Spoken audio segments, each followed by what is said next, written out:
This is Lisa from Mobile Tech Review, and this is the HTC Touch HD2. About a year ago, HTC released the HD overseas, but never in this country, and it was a flagship phone for them.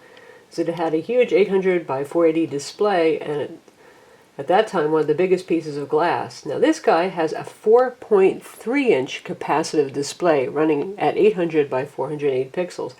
That makes the iPhone seem teeny. I'll give it a comparison.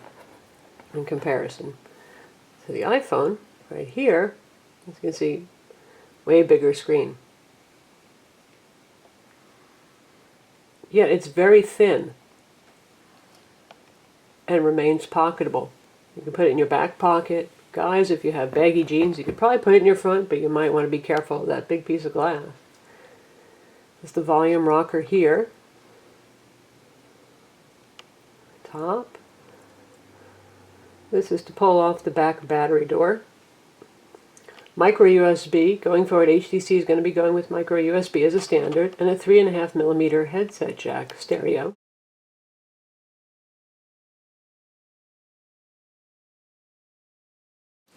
And we'll give this a comparison to the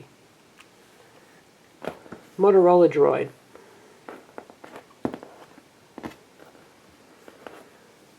Motorola Droid also has the same high-resolution display, but not as big as this one. I'll give you a side view. The Droid's got to be thicker because it has the slide-out keyboard. Now this runs what looks like TouchFlow 3D, but HTC now calls it Sense, as they call it with their Android phones. It's pretty much the TouchFlow 3D you're familiar with if you've used recent HTC phones. You got the big clock here. The weather is now integrated into the clock, and when you first come back to the home screen, which you'll see later, you get an animation. The weather actually covers the entire screen. You'll have clouds wafting across, or the windshield wiper blade and rain will run back and forth over here. You have huge finger-friendly shortcuts here. You can put any applications that you want, and there's another set here. That's as far as it goes, though. You can't keep extending it down. And HTC has gotten rid of the tab that was devoted just to applications, at least by default. You've got the same speed dial here. You've got text messages that you can flip through. Email over here. Sorry, we don't have anything to show at the moment. Web browser tab, where you can have two bookmarks over here, or just launch the web browser, and this is the usual Opera Mobile that HTC's been using. Your calendar tab, and any days that are busy on your calendar show with the little white divot on the corner, and you can tap through to actually see your schedule. Go ahead, and it gives you the weather. That's something new for the day. Stocks here, you can add and remove those as you see fit. And photos and videos. And we're going to show you this in detail later, but it's very fast, as you can see now. And there's some other special surprises. Music player is pretty much the same. If there's album art, they'll show you the album art, and you can thumb through the various songs. There's your full weather, where you can have multiple cities in here. You can see the animation of the weather right here. Lucky people in Boston, it's mostly sunny. Cloudy day. Surprise, it's raining in Seattle, and there goes that windshield wiper.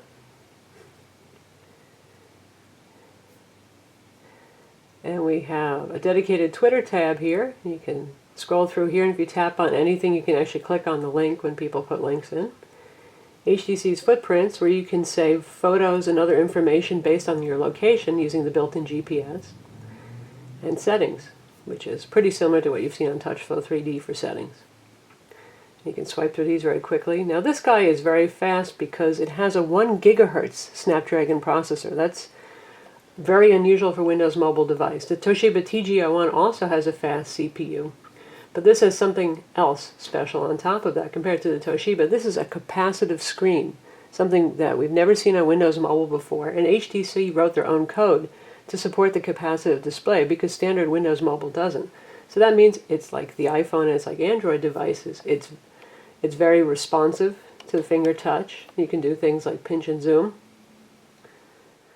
As you see, you can swipe through the photos with your finger, and notice it's really iPhone-like fast. And if you want to zoom, pan around, it's that fast and that smooth. And bring it back down. So that's what a capacitive display gets you, among other things. Now, Windows Mobile 6.5 has done a few things to make touch more friendly, but there are still areas where you see that naked Windows Mobile with the tiny little checkboxes and things like that. And HTC has done a good job of really hiding almost everything at this point and customizing the OS further. Here's the Windows Mobile 6.5 application picker. Obviously that's very finger friendly. And we'll take a look at, let's see.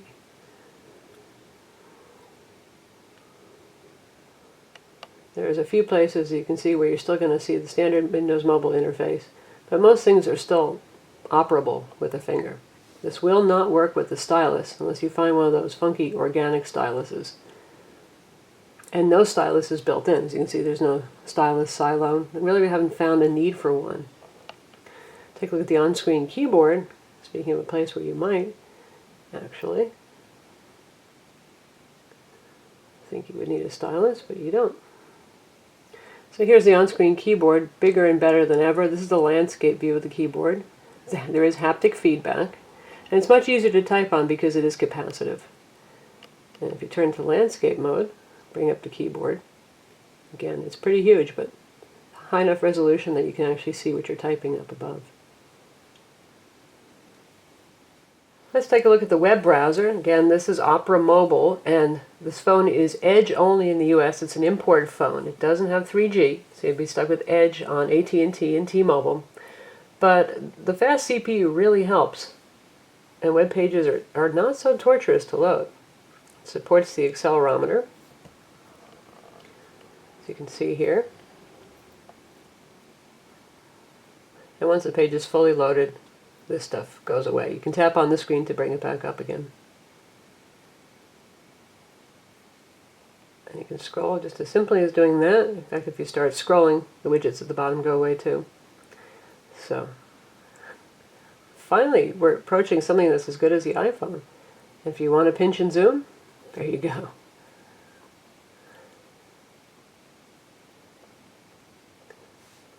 So it's very usable over Edge. When we do YouTube, however, we're going to switch over to Wi-Fi because the quality over Edge is not very good.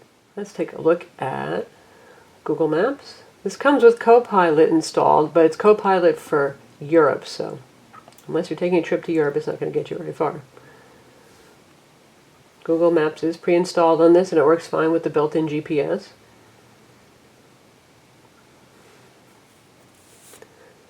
The GPS module is generally pretty good at getting and latching onto a signal. We just rebooted the phone here, so it's doing a cold start on the GPS. Again, you can pinch and zoom on the maps, and we're loading these maps over Edge.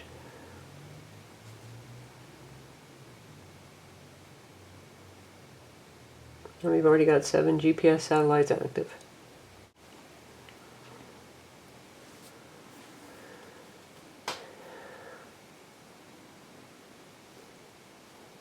Now we're loading satellite view, again over Edge. So it's pretty useful if you're out and about, even without the 3G connection. So hopefully, at least one US carrier will pick up this phone, and then we would have 3G.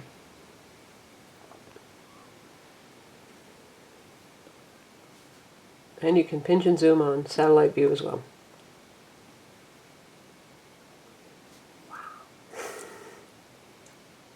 Now let's take a look at YouTube playback, and we've turned on Wi-Fi for that.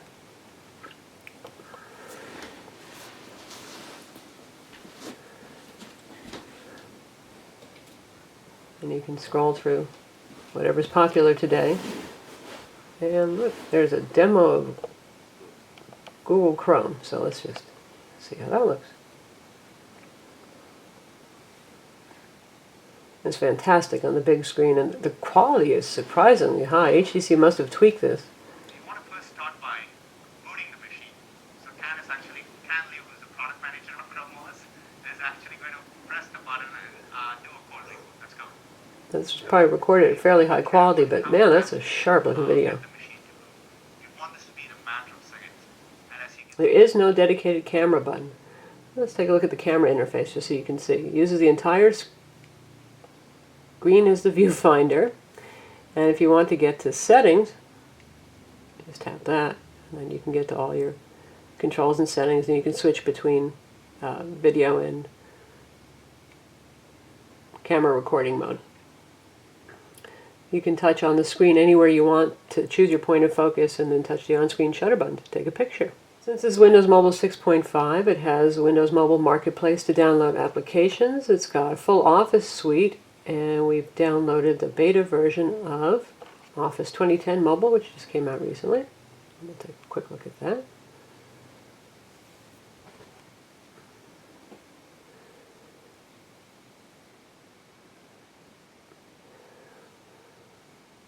So again, you can pinch and zoom and scroll inside of here, and the font rendering is pretty accurate for the new version. And you've got all sorts of controls down here and a full set of menu controls. Let's take a look at video playback next. We're going to pick a video that we originally made to test on the iPhone 3GS. MPEG 4 H.264 format at a pretty high, near 2000K BPS resolution.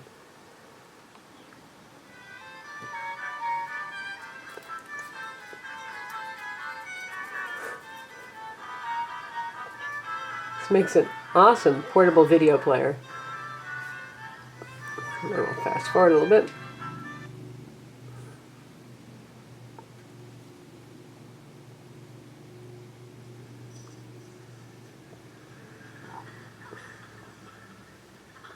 Obviously, HTC has finally taken video playback seriously, and that Snapdragon really helps.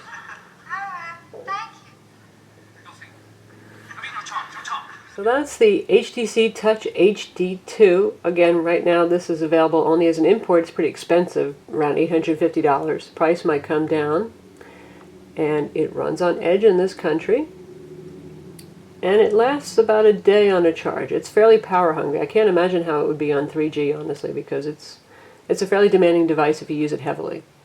But hey, for this kind of experience, it's worth it. I'm Lisa from Mobile Tech Review. Visit our website to read the full review.